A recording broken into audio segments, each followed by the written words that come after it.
खदीजा मस्तूर की कहानी जवानी। सुलगती हुई सीली लकड़ियों से बल खाता हुआ धुआं बावर्ची खाने के छोटे से रोशनदान की तरफ बढ़ रहा था और वो चूल्हे के पास तिपाई पर बैठी हुई अपनी तेज तेज जलती हुई सांसों से सीली लकड़ियों में शोले बुलंद करने की कोशिश कर रही थी।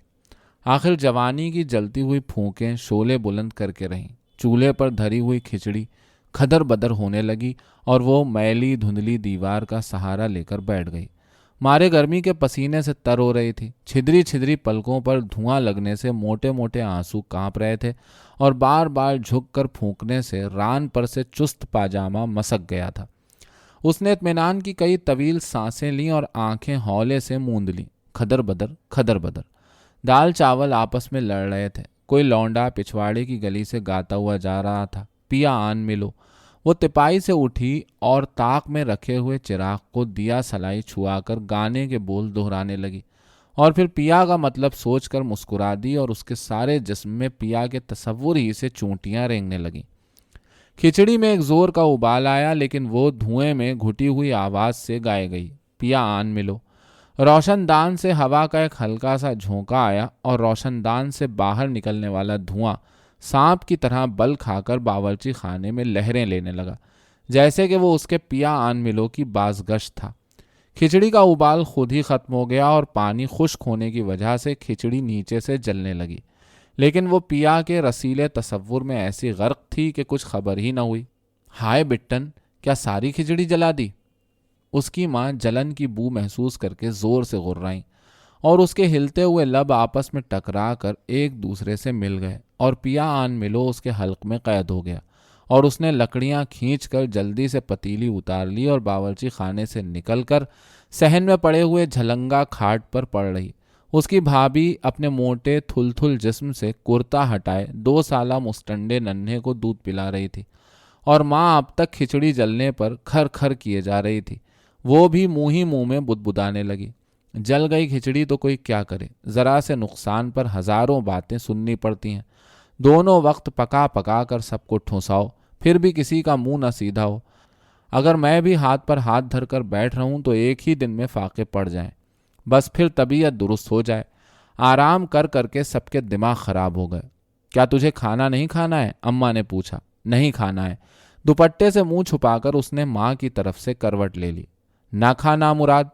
माँ उसकी भाभी के साथ खाने बैठ गई और हर निवाले को पेट में धकेल लेने के बाद बेटी पर गुर्राती जा रही थी। उसने कभी माँ को जवाब न दिया और अब जबकि वो हर बात पर माँ को टका सा जवाब पकड़ा देती तो गरीब बुढ़िया पैरों बड़बड़ाया करती। चंद ही दिन पहले की तो बात है जब वो भाभी के हर वक्त रें रें करते हुए नन्हे को कूल्हे पर लादे रहती, बाप की मिनट मिनट पर चिलमें भरती, अम्मा और भाभी के पुराने कपड़ों को पैबंद लगाती। सारा दिन यूं ही गुजर जाता और वो उफ न करती। लेकिन अब जैसे उसकी जिंदगी ही बदल गई थी। जरा जरा से काम पर भिनभिनाया करती। भाभी का नन्हा उसके कूल्हे पर सवारी करने के लिए रोया करता और वो उसकी तरफ देखती भी न थी। बाप की चिलमें भरते भरते किचिया कर तोड़ दिया करती। अम्मा और भाभी के लत्ते लग गए, लेकिन उसने जैसे सुई न पकड़ने की कसम खा रखी थी और माँ के ज्यादा चीखने चिल्लाने पर खुद भी बड़बड़ाने लगती। अम्मा, भाई, भाभी और नन्हे सभी से उसे नफरत हो गई थी। रात के 2-2, 3-3 बजे तक जाग कर करवटें बदला करती। सारे जिस्म में टीसें सी उठती हुई मालूम होती। दिल जोर जोर से धड़का करता और वो पड़ी सोचा करती कि आखिर उसे ये सब कुछ होता क्या जा रहा है। उसकी माँ ये खूब जानती थी कि क्या हो रहा है, लेकिन अनजान बनी हुई थी। आज 2 साल बाद उसका भैया कलकत्ता से आया हुआ था। बेचारे को बहुत थोड़ी छुट्टी मिली हुई थी, इसलिए दूसरे ही दिन जाने वाला था।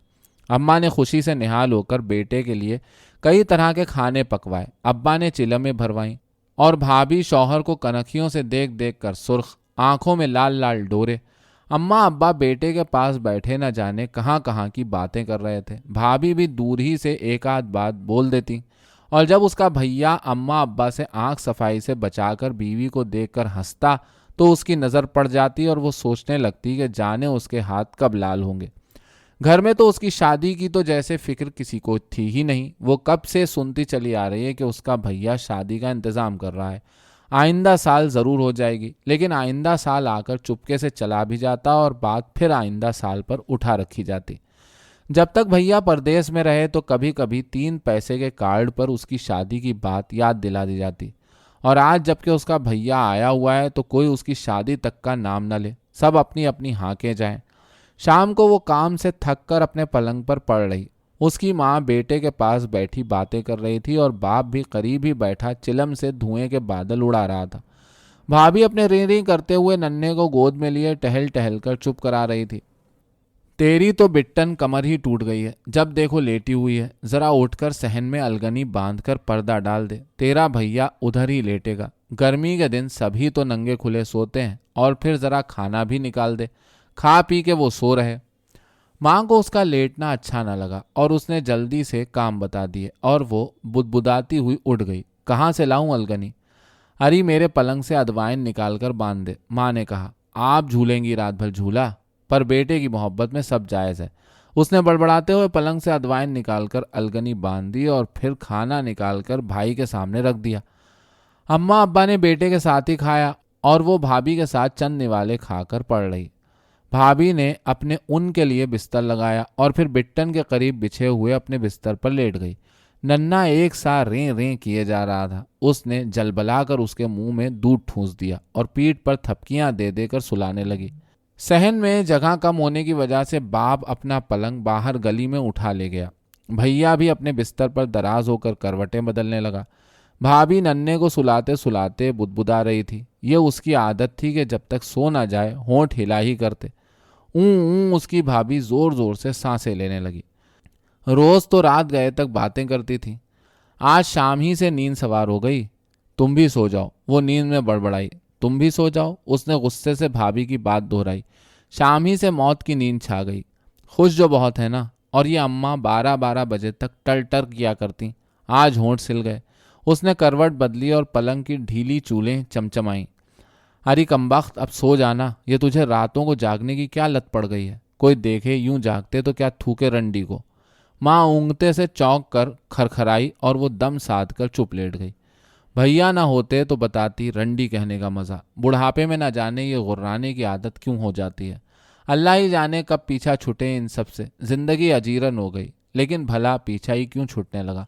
उसका भैया 3 पैसे के कार्ड में उसकी शादी के मुतालिक लिखकर अपने फ़र्ज से सुबुकदोश हो जाता है।